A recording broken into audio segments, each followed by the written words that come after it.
Hello viewers, once again I welcome you on my channel that is New Horizon। इल्म, सच्चाई और बहादुरी से मोहब्बत रखने वालों को एक बार फिर से मेरा सलाम।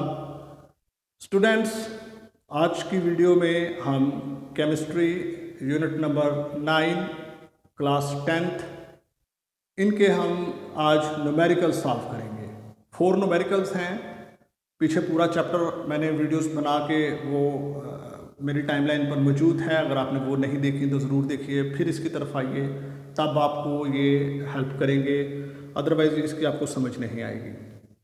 अगर आप स्टूडेंट नहीं हैं, पेरेंट्स हैं, तो अपने बच्चों को या किसी और स्टूडेंट को ये वीडियो ज़रूर रेफ़र कीजिए। अगर आप स्टूडेंट नहीं हैं तो ये वीडियो आपके लिए फ़ायदेमंद नहीं है, बेशक आप स्किप करके चले जाइए। उसके बाद आज हम न्यूमेरिकल जो करेंगे, मैं इससे पहले आपको स्टूडेंट्स बताना चाहता हूँ कि न्यूमेरिकल्स जो केमिस्ट्री से बिलोंग करते हैं, न्यूमेरिकल प्रॉब्लम्स, उनको सॉल्व करने से पहले कुछ चीज़ों का जानना आपके लिए बहुत ज़रूरी है। ठीक है।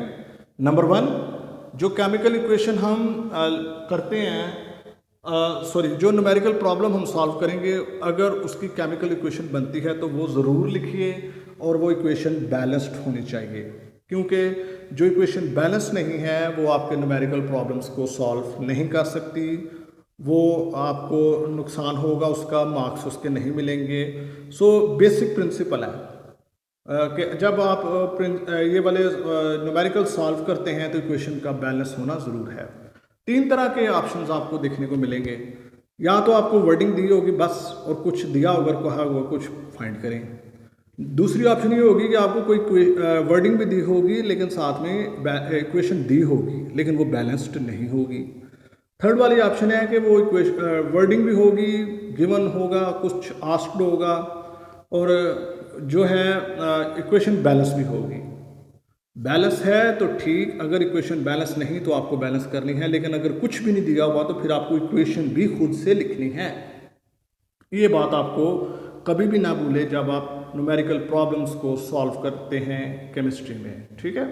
सो बिना टाइम वेस्ट किए हुए हम बढ़ते हैं अपने आज के फर्स्ट न्यूमेरिकल की तरफ। यहाँ पर डिकम्पोजिशन है N2O की, जो कि स्प्लिट अप होता है नाइट्रोजन और ऑक्सीजन में। तो आपको न्यूमेरिकल प्रॉब्लम्स में जो है वो उसने दिया हुआ है जी कि N2O की कंसंट्रेशन ये है, नाइट्रोजन की ये है, और ऑक्सीजन की ये आपके सामने है। अब यहाँ पर एक छोटा सा बच्चे यहाँ पे कंफ्यूज हो जाते हैं कि इसका हमें कैसे पता चलेगा कि ये नाइट्रोजन वाली और ऑक्सीजन वाली कौन सी। अगर आप अपनी बुक खोलें तो वहाँ पर एक वर्ड आपको मिलेगा रिस्पेक्टिवली। ठीक है। उसने कुछ कंपाउंड्स का जिक्र करेगा या एलिमेंट्स का जिक्र करेंगे, जैसे कि इस न्यूमेरिकल में नाइट्रोजन और ऑक्सीजन की बात की हुई है। अगर पहले तरतीब में नाइट्रोजन है तो उधर से जो पहली वैल्यू आएगी वो नाइट्रोजन की कंसंट्रेशन होगी। बाद में जिक्र जो है वो आपको ऑक्सीजन का मिलता है, तो जो अगली वैल्यू होगी दैट इज ऑफ ऑक्सीजन। इस तरह से आप फैसला करते हैं नाइट्रोजन और ऑक्सीजन की वैल्यूज कौन सी हैं, कंसंट्रेशन वैल्यूज क्या हैं। ठीक है। यहाँ तक कभी तक हमने क्वेश्चन अभी स्टार्ट नहीं किया, अब स्टार्ट करते हैं। सबसे पहले बैलेंस्ड इक्वेशन का मैंने जिक्र किया, उसके बाद इसका इक्विलिब्रियम एक्सप्रेशन आपने ज़रूर लिखना है।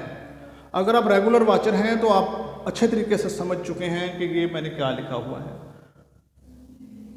Products of concentrations of products divided by concentration of reactants. Numerical value जो साथ लिखी हुई है, जो नंबर ऑफ मोल को रिप्रेजेंट करती है, बैलेंस करने के लिए हम लिखते हैं, वो जिसके साथ होगा वो उसकी पार में आएगा, एक्सपोनेंशियल होगा वो। वैल्यूज प्लेस कर दी हमने। 3.9 ऊपर इसके स्क्वायर है तो ये आप लिख देंगे, मल्टीप्लाई बाय 1.95 ये। N2O की कंसंट्रेशन हमें गिवन है और कहा गया है कि इक्विलिब्रियम कांस्टेंट की वैल्यू फाइंड करें, यानी कि Kc की वैल्यू फाइंड करें। तो मैंने एक्सप्रेशन लिखा, Kc पैरेलल ही उधर है, उसको हम उधर रखेंगे। स्क्वायर खोला तो ये आ गया जी 5.21 इंटू 1.95, ये ऐसे ही आ जाएगा। इसका फिर हम स्क्वायर खोलेंगे तो 1.21। ठीक है। मेरा ख्याल है कोई इसमें मुश्किल चीज़ नहीं है, आपको पता है क्या हो रहा है। इन दोनों क्वांटिटीज़ को मल्टीप्लाई करेंगे तो इधर आंसर हमारे पास आ जाएगा 29.66। डिवाइड कर दें आप इसके ऊपर। ठीक है। तो जब आप इसको इसके ऊपर डिवाइड करेंगे ये मेरे ख्याल में 15 है, हाँ जी 5 नहीं है 15 है, सॉरी। तो इसको इसके ऊपर डिवाइड करने के बाद जो आपके पास आंसर आ जाएगा 24.5 मोल्स पर क्यूबिक डेसीमीटर। यहाँ पर आपने तो ये सॉल्व कर लिए, यहाँ तक कैलकुलेटर ने किया सारा, लेकिन यहाँ पर वैल्यू क्या होगी कांस्टेंट एक्सप्रेशन की, केसी की वैल्यू जो है यूनिट क्या होंगे। स्टूडेंट्स ये केस टू केस वेरी करता है, मैंने ये पहले भी आपको समझा चुका हूँ, लेकिन रिफ्रेश करने के लिए फिर देख लेते हैं। Number of mole total count कर लें, इधर कितने हैं 1, इधर 2, टोटल मिला के प्रोडक्ट्स के नंबर ऑफ मोल्स कितने हो गए 3, इधर कितने हैं ये 2, इसका मतलब ये बैलेंस नहीं है। सो नंबर ऑफ मोल्स जो इक्वल नहीं हैं, 2 नीचे वाले जो हैं वो ऊपर वाले 3 में से कट जाएंगे तो 1 यूनिट ऊपर बचेगा मोल्स पर क्यूबिक डेसीमीटर। अगर आप बेहतर तौर पे जानना चाहते हैं तो मेरी प्रीवियस वीडियोस देख लें, यूनिट का मैंने वहाँ पे बहुत अच्छे तरीके से एक्सप्लेन किया हुआ है, तो उधर से आप इसको बेहतर तौर पे समझ पाएंगे। ठीक है जी, तो इस तरह से जनाब हमारा न्यूमेरिकल नंबर 1। आगे चलते हैं हम स्टूडेंट्स। आगे हमारे पास डिकम्पोजिशन ऑफ हाइड्रोजन आयोडाइड। मेरा ख्याल है कि इसकी भी इक्वेशन आपको नहीं दी होगी, हाँ दी हुई है, इक्वेशन शायद नहीं है, आप देख सकते हैं। अगर नहीं है तो फिर ये इस तरह से होगी, दी हुई है तो फिर आप इसको मतलब जो वो है ठीक वही चलेगी, नहीं तो फिर आप इधर से देख सकते हैं। तो यहाँ पर आपको हाइड्रोजन आयोडाइड की कंसंट्रेशन दी गई है इक्विलिब्रियम स्टेज पर, that is 0.078 moles per cubic decimetre. उसके बाद आ रही है तो वो कहा गया है, वर्डिंग में लिखा हुआ है कि दोनों की सेम कंसंट्रेशन है, जो इसकी है वही इसकी है, तो एक ही वैल्यू गिवन है, इसलिए मैंने बीच में इक्वालिटी प्लेस की हुई है। तो दोनों की वैल्यू ये है हमारे पास, तो आगे वो कहता है केसी की वैल्यू फाइंड करें। वही दोबारा से equilibrium expression for this reaction, तो हम लिख देंगे प्रोडक्ट्स की कंसंट्रेशन को ऊपर लिखा, रिएक्टेंट्स वाली नीचे आ जाएंगी इस तरह से। ठीक है, वैल्यूज पुट कर दें, हाइड्रोजन और आयोडाइड की चूँकि दोनों सेम है, वैल्यू प्लेस करेंगे 0.011 इंटू 0.011, तो ये इसको मल्टीप्लाई करने के बाद 0.000121 आएगा। कैलकुलेटर का काम है, कर लीजिएगा। इसका स्क्वायर खोलेंगे तो 0.006064। ठीक है, डिवाइड करेंगे तो सिंपल आंसर इसका इधर आ जाएगा। अभी यहाँ पर जो बात याद रखने वाली है स्टूडेंट्स, वो ये है कि इसके साथ केसी का कोई यूनिट नहीं आएगा। क्यों? कि number of mole of reactants and products same है। देखिए 1 इसका 2 हो गया, तो 2 इधर मौजूद है, तो उधर वाले और इधर वाले नंबर ऑफ मोल्स इक्वल हैं, इसलिए अब यूनिट नहीं आएगा। यूनिट्स को समझना चाहते हैं तो मेरे प्रीवियस वीडियोस को देखिए, वहाँ पर मैंने बहुत अच्छे तरीके से इसको बताया हुआ है। आगे चलते हैं हम, फिर आगे हमारे पास न्यूमेरिकल नंबर 3। यहाँ पर भी N2O2 ये आपको इक्वेशन मेरा ख्याल है कि दी होगी। ठीक है, यहाँ पर केसी की वैल्यू गिवन है आपको। ठीक है, नाइट्रोजन की कंसंट्रेशन हमारे पास मौजूद है, ऑक्सीजन की मौजूद है, तो फाइंड किसकी करनी है? NO की, ये वाला। तो बैलेंस्ड इक्वेशन लिखें, अगर गिवन है तो वेल एंड गुड, नहीं तो हमें लिखनी है, वो मैंने लिख दी हुई है जी। ठीक है, इसके बाद आगे चलिए equilibrium expression for this reaction की आप वर्डिंग लिखेंगे, तो वो क्या होगा? केसी। इसी को हम पूरा थ्रू आउट द चैप्टर हम पढ़ रहे हैं ना, सो इसी की बात यहाँ पर भी होगी। केस इज इक्वल टू, इस इक्वेशन के अकॉर्डिंग NO होल पावर 2 आ जाएगी, divided by concentration of nitrogen end of oxygen. ठीक है, उनके साथ चूँकि कुछ नहीं, इसलिए इधर पावर्स में भी कुछ नहीं होगा, सिंपल है। हमने अब चूँकि NO की कंसंट्रेशन फाइंड करनी है, तो इसलिए हम क्या करेंगे, अब इसको एक साइड पर रहने दीजिए, बाकी सारी टर्म्स को इक्वालिटी के दूसरी साइड पर ले जाएंगे। मैंने इसी तरह किया हुआ, केस इधर आया, ये टर्म्स इधर डिवाइड कर रहेंगे, इधर आके मल्टीप्लाई हो रही है, अकेला इस साइड पर रह जाएगा। अब वैल्यूज प्लेस करते हैं हम, वह 1.1 इंटू 10⁻⁻5, 1.7 इंटू 10⁻⁻3, ठीक है, 6.4 इंटू 10⁻⁻3, ये इसका बन जाएगा, ऊपर पावर आ जाएगी स्क्वायर में। सॉल्व कर दीजिए।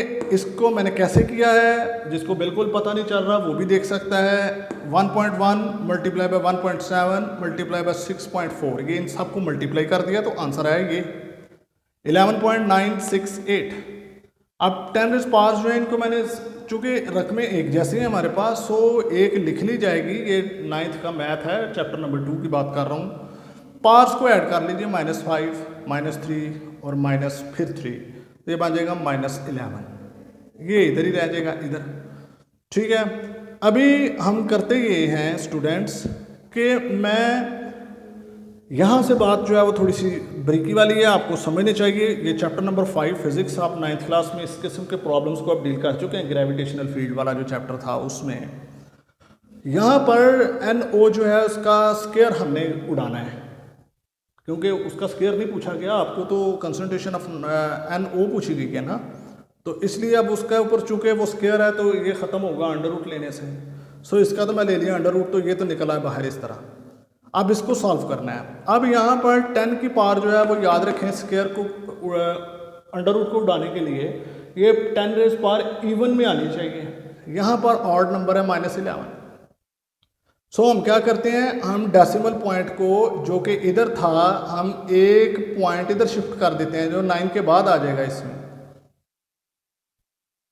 ठीक है जी, ये हमारे पास जो है वो इधर से, हाँ इधर हमने इसको शिफ्ट कर दिया, तो ये क्या बन गया -12।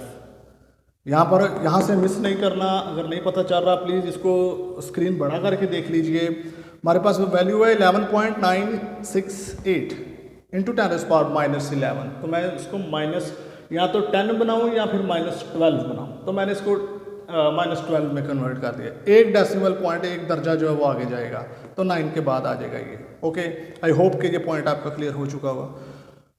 अभी इस यानी कि 119.68 का लेंगे आप अंडर रूट, तो उसकी वैल्यू आ जाएगी 11.96। ठीक है, और इधर जो 10 पावर -12 है, इसको आप सॉल्व करेंगे तो स्क्वायर की पावर होती है 1/2। वो 1/2 जो है वो -12 से मल्टीप्लाई होगा, 2 -12 से कटेगा तो इधर आ जाएगी -6 पावर। ओके, मैं इसको एक्सपेंड नहीं कर रहा हूँ क्योंकि मैथमेटिक्स आज के लिए मेरा टॉपिक नहीं है। मैं इसको कहीं बाद में बताऊँगा, अभी नहीं, अभी हम केमिस्ट्री में रहना चाहते हैं इसलिए। सो ये जनाब हमने क्या कर दिया, अब डेसिमल पॉइंट जो वो कि 11 पॉइंट के बाद था, मैंने इसको एक हिस्सा इधर शिफ्ट कर दिया ताकि इधर जो बुक वाला आपको रिक्वायर्ड आंसर है वो आपको मिल सके। दैट इज़ 1.1968 इंटू 10 पावर -5, ये इसकी कंसंट्रेशन आएगी। राउंड ऑफ कर दिया, 9 जो है 5 से चूँकि बड़ा है इसलिए मैं इसमें एक ऐड कर दूंगा तो 2 बन जाएगा। 1.2 into 10 power -5 moles per cubic decimetre. ठीक है जी, ये कंसंट्रेशन है किसकी, NO की। मैं उम्मीद करता हूँ कि ये न्यूमेरिकल आपका क्लियर हो चुका होगा। लास्ट न्यूमेरिकल की बात कर लेते हैं। ये एग्जामिनेशन व्यू पॉइंट से बहुत इंपॉर्टेंट भी है, पेपर में अक्सर आता रहता है, सो ध्यान से देखिएगा। लास्ट वन, यहाँ पर फॉर्मेशन है अमोनिया की। नाइट्रोजन और हाइड्रोजन आपस में कंबाइन करते रिएक्शन होता तो बनती है अमोनिया। केमिकल इक्वेशन मैंने लिखी है, ये आपकी बुक में नहीं दी हुई, मैंने लिख दी इसको।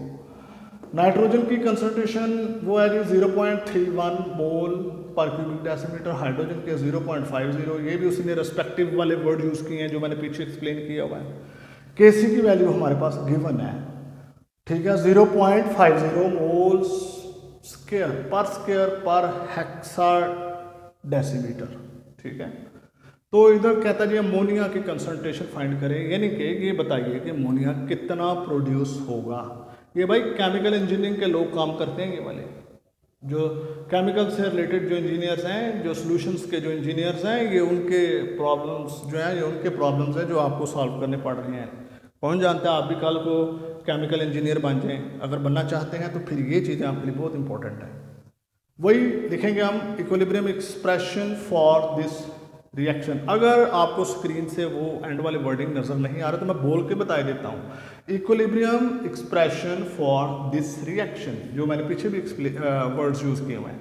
इक्विलिब्रियम एक्सप्रेशन लिख देता हूँ, ऊपर आ जाएंगे प्रोडक्ट्स, नीचे आ जाएंगी रिएक्टेंट्स की कंसंट्रेशंस। वही पावर जो ऊपर बनता है वो रेज़्ड पावर में चला जाएगा। ठीक है, वैल्यूज पुट का मैंने अमोनिया को चूँकि फाइंड करना है इसलिए मैंने इसको एक साइड पे रख दिया। ये जो डिवाइड कर रही हैं टर्म्स, ये इधर Kc के साथ आके मल्टीप्लाई करेंगे इक्वालिटी के उस पार।